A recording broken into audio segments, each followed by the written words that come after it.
In this episode, I'll talk about this Xichang, also known as Kerens National Rights. Actually, this watch has been out for quite a while, but recently, not too long ago today, it quietly got an upgrade because I just got this watch today.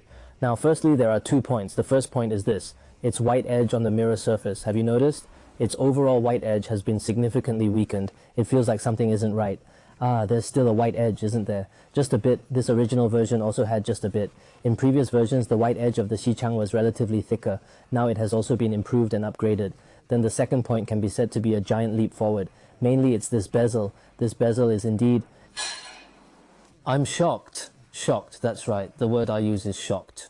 You can take a look at the position of 18. Doesn't it feel like there's nothing? Just zoom in and look, and you won't feel any trace of splicing. This is really amazing, really impressive, a magnificent existence. And it includes his 9 times. Indeed, because in the past, whether it was Xichang or other factories, it seemed like no factory had managed to create such craftsmanship. As far as the national bezel is concerned, in previous versions, if you simply zoomed in and looked, you could see a splicing line, and it was quite obvious. Actually, this is quite a difficult thing to do. I think it's hard to do because this bezel isn't a single piece bezel. If it were a single piece, there definitely wouldn't be any splicing line. Actually, this tricolor bezel is indeed the top layer, a layer of blue, and the one below it, a layer of black, with 2 semicircular ring openings that are then joined together. If it's genuine, then it would definitely be a single piece bezel, just one complete circle. But for our toys, this kind is definitely made by splicing, because if it were made as a single piece, the material waste would be immense, and the factory can't afford such waste as they need to make a profit from this stuff. So they generally use splicing, which really tests your workmanship. If you don't do it well, as I mentioned, many factories have a very obvious splicing line. However, if Xi Factory has achieved this level, it's indeed quite impressive, surprising even. I'm amazed.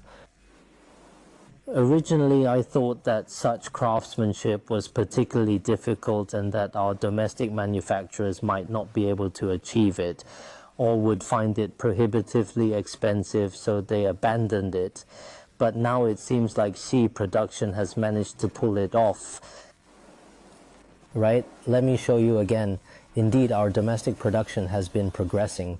What's funny about the Xi production is that they didn't make any announcements, and suddenly I got this watch and noticed it seemed different from before.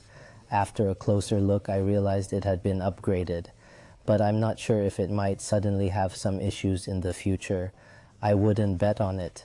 Who knows, they might just decide to create new bezels one day. So this batch of goods indeed is just this batch, and we don't know about future batches. This batch is really awesome. Unlike fruits, it's imported and can be rotated both ways. Now let's take a look at its dial.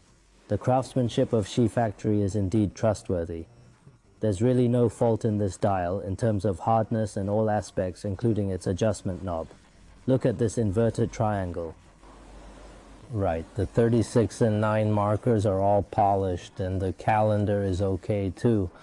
It's really elegant, isn't it? There's nothing to criticize. Every part is top-notch, even the strap. Everyone knows that the West Factory uses AR straps, right? These are the best among toy watches. So does this watch have any flaws? Let's check its position. The most noticeable flaw in terms of appearance is actually very okay. It's currently the highest level in the industry, without exception. The movement has flaws because we can't see the movement due to the closed back. How do we spot its flaw? Look at the 6 o'clock position. There's a small white mark. This is the latest version of the Pepsi bezel, which has a 3285 movement. The domestically produced one is a Shanghai 3186, which has significant differences. The domestic version hasn't reached the 32 series yet. The 32, like the GMT 32 series, hasn't been made. It's uncertain when it will be available. If it becomes available eventually, it will be outdated. Currently, we have the 3186 version, which differs from the 3285 in its adjustment method. The second gear adjusts the calendar through this pointer. However, if it's the original model, it moves forward and then backward. But in our model, it moves forward in both directions. Some small manufacturers just pull it to the second gear for calendar adjustment. This is a difference between our large manufacturers and small ones, as well as with the original model. There's a distinct forward movement here. In the original model, it moves in one direction, which is a unique feature. As for the rest of the appearance, I think it's already quite good. If you like it, you can play or handle it. This craftsmanship is unprecedented, and previously no one could achieve it. In the toy watch field overall, he should be... I've awarded him a prize that can be considered the pinnacle of the pyramid, because in terms of quality control, authenticity, and materials, he really excels. That concludes this review. Thank you all for watching. See you in the next episode. Bye-bye.